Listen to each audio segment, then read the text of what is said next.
Welcome to the Kronos Smartsheet Learning Series. Today, we're going to learn how to create a form.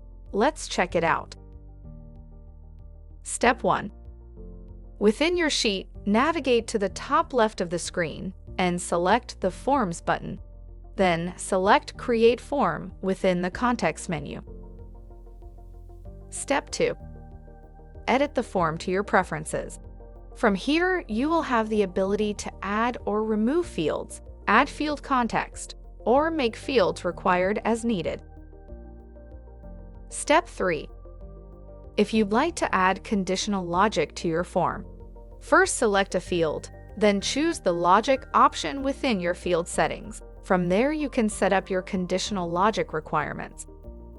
By adding conditional logic rules to your form, the form will dynamically display one or more fields based on the response from another field. Step 4. If you'd like to add branding to your form, simply navigate to the top left corner of your form and select the Format Background option. From there, you will be prompted to change the background colors and add a logo. And of course, once you're done, don't forget to select Save.